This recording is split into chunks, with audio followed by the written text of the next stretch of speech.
7:18.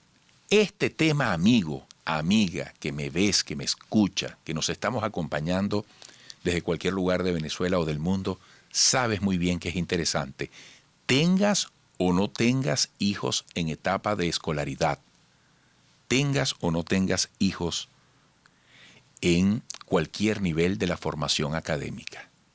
Es un temazo, la educación a distancia. ¿Qué implica? ¿Qué nos va dejando? ¿En qué nos ha cambiado dentro de la dinámica del hogar? Porque cada nivel, cada edad tiene un contexto, unas características. ¿Y hacia dónde vamos?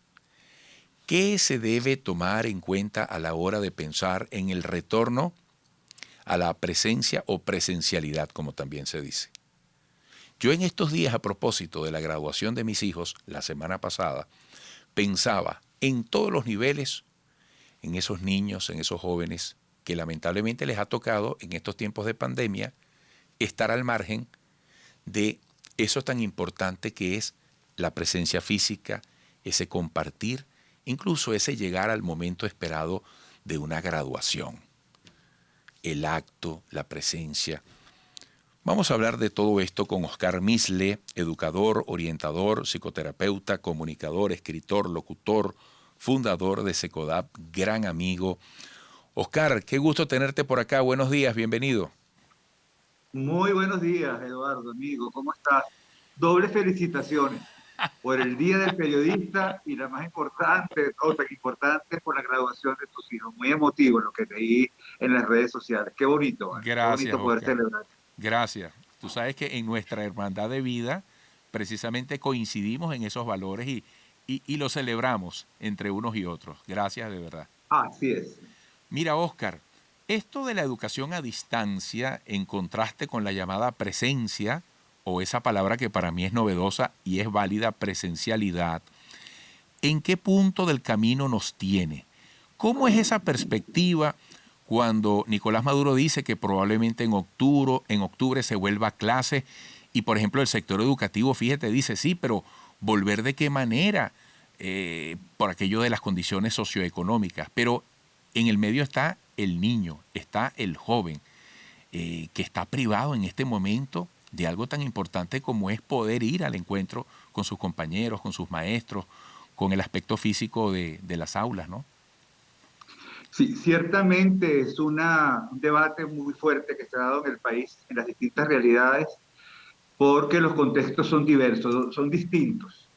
No es lo mismo una escuela en una zona fronteriza, en un pueblo indígena, que en una capital, donde hay condiciones diferentes. Sin embargo, la necesidad de la presencialidad en las escuelas ya es una urgencia por lo que significa para los niños el contacto cara a cara, el vínculo con sus compañeros, el poder salir y poder tener un espacio distinto al del hogar, pero también por la misma protección del niño. No todos los niños están en las casas con las personas que tendrían que estar. Hay problemas de maltrato, ya hay cansancio, agotamiento, mucha frustración, y eso se traduce en violencia en la familia, se traduce en abuso sexual. ¿Por qué? Porque te toca estar muchas horas conviviendo con problemas preexistentes. Entonces, la escuela como un espacio protector, es un espacio protector donde se pueda estar vigilante de cualquier signo, por ejemplo, un hematoma o a cualquier señal que indique que el niño está siendo víctima de violencia. La escuela ayuda mucho en eso, además de lo de la presencialidad y de lo que tiene que ver con lo socioafectivo.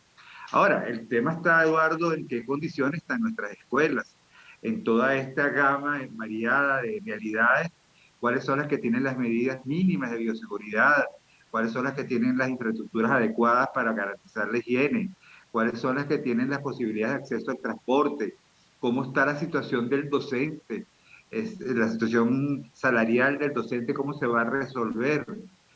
Gana un docente 4 o 5 dólares al mes, eso no le da, y más bien lo que tiene son ingresos que busca, pues ha buscado durante este tiempo adicionales para poder sobrevivir. Entonces hay que tomar en cuenta para poder decidir en la apertura de la escuela la presencialidad si va a ser mixta, si va a ser escalonada, si va a ser, por ejemplo, en algunos sectores sí, en otros no, dependiendo de la situación del sector. si va a estar descentralizado, o sea, toda esa gama de aspectos que son relevantes para tomar una decisión que no ponga en riesgo la seguridad de los niños y de las familias y de los docentes. ¿Qué va a pasar con la vacunación, por ejemplo, de los docentes y el personal del colegio, del centro educativo? Entonces son muchos factores que hay que tomar en cuenta, pero que no se pueden seguir postergando, no se puede seguir pensando que hay que esperar que estén las condiciones dadas, tal como pasó en salud. Salud no pudimos esperar que se dieron las condiciones sanitarias para atender a los pacientes afectados por el COVID. Hubo que atenderlo y hubo que empezar a buscar respuesta en la medida que se iban atendiendo los pacientes. La situación de las escuelas fue distinta, pues se cerraron las escuelas, pero es en la región, Latinoamérica, es el país que tiene más tiempo con las escuelas cerradas.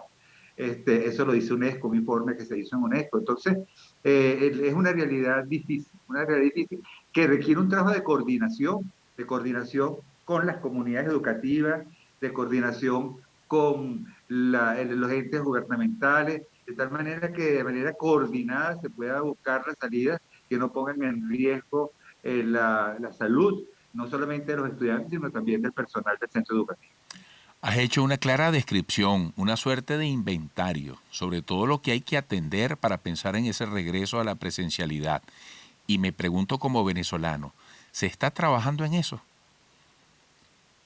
No, no se está trabajando. Nosotros tendríamos que haber tenido en este momento una radiografía para este paciente que está ahorita con cuidados especiales, que es la educación, para identificar en esta radiografía cómo está la realidad, cómo se está abordando, qué ha pasado con la educación a distancia en el 80% de la población que no tiene acceso a, que son de las escuelas públicas, son el 80% de las escuelas son públicas, 20% son privadas.